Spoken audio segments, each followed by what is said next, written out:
নমস্কার, খবর শুনছেন টুডে নিউজ চ্যানেল থেকে। জানাবো এখনকার বিশেষ খবর। বাছাই করা খবরগুলো পেতে চ্যানেলটিতে সাবস্ক্রাইব করে পাশে থাকা বেল আইকনটি অল করে রাখুন। শুরুতেই হেডলাইন্স। শিব মন্দিরে বিদ্যুতের তার ছিঁড়ে পড়ে বিপত্তি, মৃত 2, জখম 29 জন। নির্বাচন কমিশন কেন্দ্রের তল্পিবাহক তোপ অভিষেকের। ইউপিআই লেনদেনে বসছে চার্জ। আরবিআই গভর্নরের মন্তব্য জল্পনা। পরিষেবায় নিয়ন্ত্রণ 1 আগস্ট থেকে। বাড়িতেই 6 দিন ডিজিটাল অ্যারেস্ট। 2 কোটি দিয়ে মুক্ত বৃদ্ধ দম্পতি। বন্ধ বেসরকারি বাসের পরিষেবা, সমস্যায় যাত্রীরা। শিয়ালদহ মালদহগামী আপগোড় এক্সপ্রেসের এসি কামরায় চুরি, ক্ষুব্ধ যাত্রীরা। ভারত ও বাংলাদেশ দুই দেশেরই ভোটার কার্ড রয়েছে। হাসানাবাদে খোঁজ মিলল এমনই এক দম্পতির। সকাল থেকেই বৃষ্টিতে ভিজছে শহর। কদিন চলবে এই পরিস্থিতি? আবহাওয়া অফিস কি জানালো, বিস্তারিত জানতে আমাদের চ্যানেলটির সাথে যুক্ত থাকুন। শীঘ্র সেনাবাহিনীর হাতে আসতে চলেছে C-295। টাকা দিলে ডাবল ইঞ্জিন রাজ্য থেকে মিলছে গাড়ির সিএফ। বিপুল রাজস্ব হারাচ্ছে পশ্চিমবঙ্গ। ইতিমধ্যেই চিহ্নিত 6,500 গাড়ি, বিঘ্নিত পথ নিরাপত্তা। নিজেদের মধ্যে গোষ্ঠী তৈরি করলেই এগোবে বাঙালির ব্যবসা, নিদান অভিরূপ সরকারের। রাজ্য জুড়ে ঘরে ঘরে জ্বর, সর্দি, কাশি। বাংলায় ব্যাপক ছড়িয়েছে ফ্লু, জানাচ্ছেন চিকিৎসকরা। মহারাষ্ট্রের লাড়কি বহিন যোজনায় ব্যাপক অনিয়ম, সুবিধাভোগী 14,000 পুরুষ। ওয়েস্ট বেঙ্গল, চন্দ্রবাবু নাইডু বললেন আলবিদা। 38 নেতা দিলেন ইস্তফা। টিকবে তো মোদী সরকার। ঝাড়গ্রামে মশাবাহিত রোগের হাত থেকে রক্ষা করতে এলাকায় মানুষজনের হাতে মশারি তুলে দিল ঝাড়গ্রাম পৌরসভা। West Bengal, new Jalpaiguri news. কাজের টোপ দিয়ে পাচারের ছক। শিলিগুড়ি বাস টার্মিনাস থেকে উদ্ধার 34 জন তরুণী। বিনপুর 2 নম্বর, বিসিএর উদ্যোগে বেলপাহাড়িতে 1 দিবসীয় ক্রিকেট টুর্নামেন্টের আয়োজন। ঝাড়গ্রামে শুরু শ্রাবণী মেলা, লোকসংস্কৃতি ও পর্যটন উৎসব। উদ্বোধন করলেন মন্ত্রী ও সভাধিপতি। ঝাড়গ্রাম শহরের রাস্তার ধারে জবরদখল সরাতে অভিযান করল ঝাড়গ্রাম পুরসভা। নয়াগ্রাম, টানা বৃষ্টি ও গালুড়ি থেকে লাগাতার জল ছাড়ায় নয়াগ্রামের সুবর্ণরেখা নদীর জলস্তর বৃদ্ধি পেতে শুরু নদী ভাঙ্গন আতঙ্ক। ঝাড়গ্রাম, ছাত্রীর অভিযোগের ভিত্তিতে পক্সো ধর্ষণ এবং আইটি ধারায় অভিযোগে আলমপুর গ্রামের স্কুলের শিক্ষককে গ্রেপ্তার করল পুলিশ। ঝাড়গ্রামে মাধ্যমিক ও উচ্চ মাধ্যমিক পরীক্ষায় কুম্ভকার সমাজের কৃতী শিক্ষার্থীদের সংবর্ধনা প্রদান কর্মসূচি। আপনারা এতক্ষণ শুনলেন সংবাদ শিরোনাম। আসবো বিস্তারিত খবরে। খবরটি শুনছেন টুডে নিউজ চ্যানেল থেকে। খবরে অশোক। খবরগুলো শুনতে যদি ভালো লেগে থাকে অবশ্যই একটি লাইক করে দেবেন। শুরু করবো আজকের বিস্তারিত খবর। শিব মন্দিরে বিদ্যুতের তার ছিঁড়ে পড়ে বিপত্তি, মৃত 2, জখম 29 জন। লখনৌ, 28 জুলাই শ্রাবণ মাসের পুণ্যতিথিতে মহাদেবের মন্দিরে জল ঢালতে ও পুজো দিতে গিয়েছিলেন প্রচুর পুণ্যার্থী, কিন্তু ঘটে গেল বিপত্তি। গতকাল রবিবার গভীর রাতে উত্তরপ্রদেশের বরাবাঁকির হায়দারগড়ে ঐশানেশ্বর মহাদেব মন্দিরে জলাভিষেকের জন্য জড়ো হয়েছিলেন অসংখ্য পুণ্যার্থী। সেই সময় একটি টিনের ছাউনির ওপরে ছিঁড়ে পড়ে বিদ্যুতের তার, আর সেই ঘটনাকে কেন্দ্র করে আতঙ্কের সৃষ্টি হয়। হুড়োহুড়ি শুরু করেন পুণ্যার্থীরা। বিদ্যুৎপৃষ্ট হওয়ার ভয়ে এদিক ওদিক ছুটতে থাকেন সকলেই, যার ফলে পদপিষ্টের মতো ঘটনা ঘটে। আর সেই কারণেই মৃত্যু হয় 2 জনের, জখম কমপক্ষে 29 জন পুণ্যার্থী। সূত্রের খবর, পদপিষ্ট হয়ে জখমের পাশাপাশি অনেকেই তড়িতাহত হয়েছেন। তাদের হাসপাতালে ভর্তি করা হয়েছে। গোটা ঘটনার সময়ে মন্দির চত্বরে যথেষ্ট পুলিশি নিরাপত্তা ছিল, কিন্তু পুণ্যার্থীদের হুড়োহুড়ির জেরে পরিস্থিতি হাতের বাইরে চলে যায়। এই বিষয়ে জেলাশাসক শশাঙ্ক ত্রিপাঠী জানিয়েছেন, কিছু হনুমান ও বিদ্যুতের তারে ঝাঁপিয়ে পড়ে, যার ফলে তারটি ছিঁড়ে মন্দির লাগোয়া টিনের ছাউনির ওপর পড়ে যায়। আর তখনই অনেক পুণ্যার্থী বিদ্যুৎপৃষ্ট হন। ঘটনাকে কেন্দ্র করে আতঙ্কের সৃষ্টি হয়, তবে বর্তমানে পরিস্থিতি নিয়ন্ত্রণে রয়েছে। গোটা ঘটনায় দুঃখ প্রকাশ করেছেন উত্তরপ্রদেশের মুখ্যমন্ত্রী যোগী আদিত্যনাথ। ঘটনাস্থলে উচ্চপদস্থ আধিকারিকদের পাঠিয়েছেন তিনি। সঙ্গে মৃতদের পরিবারকে 5 লক্ষ টাকা করে আর্থিক সাহায্যের কথা ঘোষণা করেছেন উত্তরপ্রদেশের মুখ্যমন্ত্রী। গতকাল রবিবার হরিদ্বারে মনসা মন্দিরে পদপিষ্টের জেরে 8 জনের মৃত্যু হয়েছে, জখম হয়েছেন অনেকেই। পরবর্তী খবরটিতে আসবো। নির্বাচন কমিশন কেন্দ্রের তল্পিবাহক তোপ অভিষেকে। কলকাতা, এসআইআর নিয়ে বিহারে বিধানসভা ভোটের আগে উত্তাল দেশের রাজনীতি। নির্বাচন কমিশনের এই পদক্ষেপের বিরুদ্ধে সুর চড়িয়েছেন বিরোধী রাজনৈতিক দলের নেতারা। এর মাঝে বিহারে একটি ঘটনাকে কেন্দ্র করে শোরগোল পড়ে গিয়েছে। ভোটার তালিকায় এসআইআর এর কাজ শুরু করেছে নির্বাচন কমিশন।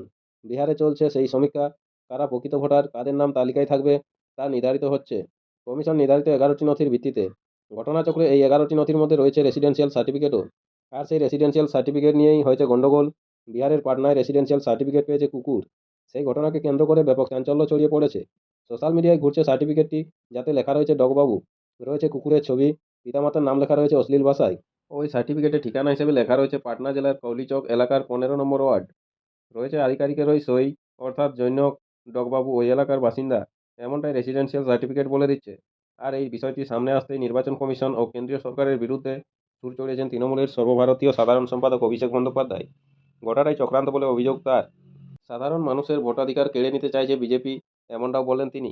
আজ সোমবার দিল্লি যাওয়ার পথে কলকাতা বিমানবন্দরে সাংবাদিকদের মুখোমুখি হয়ে অভিষেক বলেন, ভোটার তালিকায় এসআইআর এর নামে নাগরিকদের গণতান্ত্রিক অধিকার থেকে বঞ্চিত করার ষড়যন্ত্র চলছে, যা পুরোটাই করছে কেন্দ্রের বিজেপি সরকার। নির্বাচন কমিশন তল্পিবাহকের মতো কাজ করছে। সংশোধনের নামে আসল মানুষের নাম বাদ দিয়ে কুকুরের নামে শংসাপত্র দেওয়া হচ্ছে। এসব কি চলছে? বাংলাদেশ প্রত্যেক নির্বাচনের গোহারা হারছে বিজেপি। তাই বাংলার মানুষের ভোটাধিকার কেড়ে নিতে মরিয়া তারা। পাশাপাশি অভিষেক আজ সোমবার বলেন, বিজেপি শাসিত রাজ্যে বাঙালিদের উপর অত্যাচার করা হচ্ছে, হেনস্থা করা হচ্ছে। বিজেপি যে প্রতিহিংসার রাজনীতি করছে তার জবাব ওরা ভোটের বাক্সে পাবে। 2021 সালের বিধানসভা ও 2024 সালের লোকসভা নির্বাচনে জবাব পেয়েছে বিজেপি। আগামী দিনেও বাংলার মানুষ ওদের জবাব দেবে। একই সঙ্গে অনুপ্রবেশ ও পহেলগাঁও হামলা নিয়েও কেন্দ্রের বিরুদ্ধে তোপ দাগেন তৃণমূল সাংসদ। তিনি বলেন, সীমান্ত দেখার দায়িত্ব বিএসএফের। তাহলে কিভাবে সীমান্ত দিয়ে অনুপ্রবেশ ঘটছে? এটা তো কেন্দ্রীয় স্বরাষ্ট্রমন্ত্রীর চরম ব্যর্থতা। ওনার অবিলম্বে পদত্যাগ করা উচিত। পহেলগাঁওতে পাকিস্তান থেকে জঙ্গিরা ঢুকে গেল, কিভাবে ঢুকলো ওরা? এখনো পর্যন্ত সেই জঙ্গিদের খোঁজ পাওয়া যায়নি যারা এতগুলো মানুষকে খুন করলো। পাশাপাশি এদিন অভিষেক স্পষ্ট জানিয়ে দিয়েছেন, সংসদে বাংলাতেই এবার থেকে বক্তব্য রাখবেন তিনি। অপারেশন সিন্দুর নিয়ে আলোচনায় বাংলা ভাষাতেই কথা বলবেন তৃণমূল নেতা। আপনাদের সকলকেই বলা হচ্ছে, যারা নিয়মিত গুরুত্বপূর্ণ সঠিক খবরগুলো শুনতে চান অবশ্যই আমাদের চ্যানেলটি সাবস্ক্রাইব করে রাখুন। ফিরে আসবো খবরে। ইউপিআই লেনদেনে বসছে চার্জ। আরবিআই গভর্নরের মন্তব্যে জল্পনা, পরিষেবায় নিয়ন্ত্রণ 1 আগস্ট থেকে। নয়াদিল্লি, অনলাইন করে দিন না, মুদি দোকান থেকে সবজিওয়ালা। এই কথাটা এখন সর্বজন শ্রুত। অনলাইন মানে ইউপিআই এর মাধ্যমে পেমেন্ট। Unified payments interface. 5 টাকা হোক বা 50,000, মুহূর্তে হয়ে যাচ্ছে লেনদেন। হাতে শুধু ফোন থাকলেই হলো। বহুল ব্যবহৃত এবং খুচরোর পাট প্রায় চুকিয়েই দিয়েছে ইউপিআই। নরেন্দ্র মোদীর ডিজিটাল ভারতের সুফল যদি কোথাও মিলে থাকে তাহলে তা এই ধরনের লেনদেন। ইউপিআই ব্যবহার যত বাড়ছে ততই অবশ্য কপালের ভাঁজ বাড়ছে সরকারের। কেন? যুক্তিটা হলো যে কতদিন এই ইউপিআই পেমেন্ট পরিকাঠামোর পুরো খরচ কেন্দ্র বহন করে যাবে। এর জন্য ভালো রকম অঙ্ক ভর্তুকি দিতে হয় ব্যাংক এবং অন্যান্য সংশ্লিষ্ট প্রতিষ্ঠানকে। ফলে এই পরিষেবায় নিয়ন্ত্রণ তো প্রয়োজন বটেই। পাশাপাশি ফ্রি লেনদেনের জমানো শেষ হওয়া উচিত। আগামী 1 আগস্ট থেকে ইউপিআই ব্যবহার ব্যালেন্স ও স্ট্যাটাস চেকের মতো কিছু নিয়মে পরিবর্তন আসছে। অর্থাৎ এই পরিষেবা দিনে বা মাসে কতবার ব্যবহার করা যাবে সেই নিয়ন্ত্রণ কার্যকর করতে চলেছে কেন্দ্র। তবে রিজার্ভ ব্যাংকের গভর্নর সঞ্জয় মালহোত্রার একটি মন্তব্য আমজনতাকেও নড়েচড়ে বসতে বাধ্য করছে। কারণ শুধু নিয়ন্ত্রণেই থেমে থাকার পক্ষপাতী নন তিনি। ইউপিআই লেনদেনেও চার্জ বসানোর ইঙ্গিত দিয়েছেন আরবিআই গভর্নর। তার সাফ কথা, টাকা পয়সা ও লেনদেন এই ব্যবস্থার লাইফলাইন। এর জন্য সার্বিক ব্যবস্থাপনা প্রয়োজন, সেটাও আন্তর্জাতিক মানের। এখন ইউপিআই পরিষেবার জন্য কোনো মূল্য দিতে হয় না সাধারণ মানুষকে, কারণ ব্যাংক ও সংশ্লিষ্ট প্ল্যাটফর্মগুলিকে এই ভর্তুকি দেয় সরকার। ফলে কিছুটা হলেও খরচ তো বহন করতেই হবে। কে বহন করবে? ইঙ্গিতটা স্পষ্ট। যে পরিষেবা নেয় বা সুবিধা ভোগ করে সে, অর্থাৎ আমজনতা। যার সারাদিনে 200 টাকা রোজগার, সেই সবজিওয়ালা কিংবা সদ্য কলেজের গণ্ডিতে পা দেওয়া পড়ুয়া। আরবিআই গভর্নরের যুক্তি, ইউপিআই পরিষেবা টিকিয়ে রাখতে গেলে এর খরচ মেটাতে হবে ব্যবহারকারীদেরই। গত 2 বছরে ইউপিআই লেনদেনের অঙ্ক বেড়ে দ্বিগুণ হয়েছে। এখন দিনে গড়ে 60 কোটি লেনদেন হয় এই প্ল্যাটফর্মে। এবার এই কাঠামোকে স্বনির্ভর করার উপরও জোর দিচ্ছেন সঞ্জয় মালহোত্রা। আগামী 1 আগস্ট থেকে এমনিতেই বেশ কিছু বদল আসছে ইউপিআই নিয়ম নীতিতে। National payments corporation of India রীতিমতো বিজ্ঞপ্তি জারি করে জানিয়েছে, ইউপিআই ব্যবহারকারীরা দিনে 50 বারের বেশি অ্যাকাউন্ট ব্যালেন্স চেক করতে পারবেন না। গ্রাহকরা তাদের মোবাইল নম্বরের সঙ্গে যুক্ত ব্যাংক অ্যাকাউন্টের তথ্য দেখতে পারবেন সর্বাধিক 25 বার। কোনো একটি লেনদেনের স্ট্যাটাস 3 বারের বেশি চেক করা যাবে না। আর সেক্ষেত্রেও কমপক্ষে 1.5 মিনিটের ব্যবধান থাকতে হবে। ইউপিআই এর অটো পেমেন্টও চালু হচ্ছে নির্দিষ্ট টাইম স্লট। এখন থেকে ইএমআই, বিদ্যুতের বিল বা সাবস্ক্রিপশনের টাকা দিনের যে কোনো সময় কেটে নেওয়া যাবে না।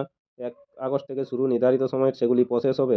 এনসিপিআই জানিয়েছে, ব্যস্ত সময়ে সার্ভারের চাপ কমানোই এর লক্ষ্য। এরপর যদি লেনদেনে টাকা চাপানো হয় তাহলে শুধু নিয়ন্ত্রণের থমকে থাকবে না ইউপিআই পেমেন্ট ব্যবস্থা, আমজনতাকেই দিতে হবে ডিজিটাল ভারতের কর। প্রতিদিন নিয়মিত গুরুত্বপূর্ণ সঠিক খবরগুলো শোনার জন্য আমাদের চ্যানেলটি সাবস্ক্রাইব করে রাখুন। ফিরে আসবো খবরে। দেখে নেব শহরের আবহাওয়ার হালচাল কী রয়েছে। সকাল থেকে বৃষ্টিতে ভিজছে শহর। কদিন চলবে এই পরিস্থিতি, যা জানালো হাওয়া অফিস। বিস্তারিত জেনে নেব। কলকাতা, গভীর নিম্নচাপ সরে গেলেও সক্রিয় রয়েছে মৌসুমী অক্ষরেখা। সঙ্গে ঘূর্ণাবর্তের প্রভাবে আজ সোমবার সারাদিনই প্রায় বৃষ্টির সম্ভাবনা রয়েছে শহরে। এমনটাই জানাচ্ছে আলিপুর আবহাওয়া দপ্তর। যদিও তাপমাত্রার খুব একটা হেরফের হবে না বলেই জানাচ্ছে হাওয়া অফিস। আজ সোমবার সকালে শহরের সর্বনিম্ন তাপমাত্রা ছিল 27.1 ডিগ্রি সেলসিয়াস, যা স্বাভাবিকের থেকে 0.4 ডিগ্রি বেশি। গতকাল রবিবার শহরের সর্বাধিক তাপমাত্রা ছিল 31.8 ডিগ্রি সেলসিয়াস, যা স্বাভাবিকের থেকে 0.8 ডিগ্রি কম। এদিন শহরের আকাশ থাকবে মেঘলা। হালকা থেকে মাঝারি কোথাও কোথাও বজ্রবিদ্যুৎ সহ বৃষ্টির পূর্বাভাস রয়েছে। আজ সোমবার শহরের সর্বাধিক তাপমাত্রা থাকতে পারে 31 ডিগ্রি সেলসিয়াসের ঘরে। গত 24 ঘন্টায় শহরে 3.6 মিমি বৃষ্টি হয়েছে। আলিপুর আবহাওয়া দপ্তর সূত্রে জানা গেছে, আগামী 3 দিন এই পরিস্থিতি বজায় থাকবে শহরে। শহর থেকে দক্ষিণবঙ্গের সব জেলাতেই হালকা থেকে মাঝারি, কোথাও কোথাও ভারী বৃষ্টির সম্ভাবনা রয়েছে। বেশি মাত্রায় বৃষ্টির পূর্বাভাস রয়েছে উপকূলের ও পশ্চিমের জেলাগুলিতে। তবে বজ্রপাতের জন্য আলাদা করে সতর্ক করা হয়েছে হাওয়া অফিসের তরফে। বাড়িতেই 6 দিন ডিজিটাল অ্যারেস্ট, 2 কোটি দিয়ে মুক্ত বৃদ্ধ দম্পতি। কলকাতা, স্বামী ও স্ত্রী দুজনেই অবসরপ্রাপ্ত অধ্যাপক, থাকেন পাটুলিতে। সন্তান কর্মসূত্রে বিদেশে, কার্যত নিঃসঙ্গ জীবন। শহরের এমন প্রবীণ নাগরিকদের নিরাপত্তা সহ অন্যান্য সহায়তা দিতে চালু রয়েছে কলকাতা পুলিশের প্রণাম শীর্ষক প্রকল্প। এই প্রবীণ দম্পতিও প্রমাণের সদস্য। সেই সূত্রে একাধিকবার তার সাইবার জালিয়াতি সংক্রান্ত সচেতনতা শিবিরে হাজির হয়েছেন। সেখানে তাদের পয় পয় করে পুলিশ কর্তারা বলে দিয়েছেন সাইবার প্রতারকরা কীভাবে প্রবীণ নাগরিকদের সব টার্গেট করে ডিজিটাল অ্যারেস্ট বলে আদতে যে কিছুই নেই তাও বারবার বলে দেওয়া হয়েছে তাদের। কিন্তু সত্যিই কি তারা সচেতন হচ্ছেন? আদৌ কি ব্যর্থ করতে পারছেন প্রতারকদের কৌশল? এই প্রশ্ন উঠছে কারণ সম্প্রতি বড়সড় সাইবার প্রতারণার শিকার হয়েছেন পাটুলির এই প্রবীণ দম্পতি। প্রতারকদের ফাঁদে পা দিয়ে টানা 6 দিন বাড়িতেই ডিজিটাল অ্যারেস্ট হয়ে গৃহবন্দী ছিলেন তারা। সামাজিক সম্মান খোয়ানোর ভয়ে জালিয়াতিদের কথা মতো দফায় দফায় মোট 2 কোটি টাকা পাঠিয়ে দেন তাদের ওই দেওয়া ব্যাংক অ্যাকাউন্টে। প্রতারিত হয়েছেন বুঝতে পেরে পাটুলি থানায় লিখিত অভিযোগ দায়ের করেন প্রাক্তন অধ্যাপক। পাটুলি সূত্রে জানা গেছে, কিছুদিন আগে দুপুরে একটি অচেনা নম্বর থেকে ফোন পান অবসরপ্রাপ্ত অধ্যাপক। এক ব্যক্তি নিজেকে মুম্বাই পুলিশের অফিসার পরিচয় দিয়ে জানায়, প্রাক্তন অধ্যাপকের নামে বিদেশ থেকে একটি পার্সেল এসেছে, তাতে নিষিদ্ধ মাদক এবং একাধিক সিম কার্ড রয়েছে। একথা শুনে বৃদ্ধ স্বাভাবিকভাবেই ঘাবড়ে যান। জালিয়াতরা আধার কার্ড চাইলে কিংকর্তব্য বিমূঢ় অবস্থায় তা তিনি দিয়েও দেন। এরপর প্রতারকরা বলে সমস্ত তথ্যই মিলে গিয়েছে। ভিডিও কল করে তাকে দেখানো হয় মুম্বাই পুলিশের ইউনিফর্মে একজন অফিসার বসে রয়েছেন, পিছনে মুম্বাই পুলিশের লোগো। সেই ভুয়ো অফিসার বলে পার্সেলটি তাকে যে বা যারা পাঠিয়েছে তাদের খোঁজ চালাচ্ছে মুম্বাই পুলিশ, এনসিবি এবং সিবিআই। অভিযুক্তদের সঙ্গে তার যোগসূত্র পাওয়া গিয়েছে। সিম কার্ডগুলি প্রাক্তন অধ্যাপকের আধার দিয়েও তোলা, তাই তাকে ডিজিটাল অ্যারেস্ট করা হলো। অভিযোগকারীর মোবাইলে এই সংক্রান্ত কপি ও ভুয়ো ওয়ারেন্ট পাঠানো হয়। তাহলে কী উপায় জানতে চান বৃদ্ধ। মুম্বাই পুলিশ জানায়, টাকা পয়সা দিলেই সব মিটে যাবে। যতক্ষণ না টাকা মেটানো হচ্ছে ততক্ষণ তিনি ডিজিটাল অ্যারেস্ট হয়ে থাকবেন। এই অবস্থায় জালিয়াতদের চাহিদা মতো টাকা দিতে রাজি হয়ে যান অভিযোগকারী। এরপর টানা 6 দিন ধরে দম্পতি তাদের যাবতীয় সঞ্চয় ভেঙে জালিয়াতদের দেওয়া অ্যাকাউন্টে ট্রান্সফার করতে থাকেন। 2 কোটির পর আরও টাকা দাবি করায় বৃদ্ধ তার এক পরিচিতকে বিষয়টি জানান। তখন প্রাক্তন অধ্যাপক জানাতে পারেন প্রতারকদের খপ্পরে পড়েছেন। পাটুলি থানায় অভিযোগ দায়ের হলে পুলিশ তদন্ত শুরু করে। তদন্তকারীরা দেখেন যে অ্যাকাউন্টগুলিতে টাকা পাঠানো হয়েছে সেগুলি সবই ভাড়ার অ্যাকাউন্ট। অ্যাকাউন্টের সূত্র ধরে অভিযুক্তদের পাকড়াও করার চেষ্টা চালাচ্ছে পুলিশ। বন্ধ বেসরকারি বাসের পরিষেবা, সমস্যায় যাত্রীরা। আপনাদের সকলকেই বলা হচ্ছে, যারা নিয়মিত গুরুত্বপূর্ণ সঠিক খবরগুলো শুনতে চান অবশ্যই আমাদের চ্যানেলটি সাবস্ক্রাইব করে রাখুন। ফিরে আসবো খবরে। কাকদ্বীপ, দিন দিন বাড়ছে পুলিশের জুলুম, হয়রানি হতে হচ্ছে সিভিক ভলেন্টিয়ারের কাছেও। সঙ্গে রাস্তায় বেড়ে গিয়েছে অবৈধ গাড়ির সংখ্যা। এই সমস্ত বিষয়কে কেন্দ্র করে আগামী 3 দিন বাস না চালানোর সিদ্ধান্ত নিল দক্ষিণ চব্বিশ Pargana joint committee of bus operator association. সেই কারণেই আজ সোমবার থেকেই গোটা দেশ জুড়ে রাস্তায় নামেনি একটিও বেসরকারি বাস, যার ফলে দুর্ভোগে পড়েছেন নিত্যযাত্রীরা। রাস্তায় বেরিয়ে বাসের দেখা নেই, অফিস স্কুল কলেজে যেতে দেরি হচ্ছে।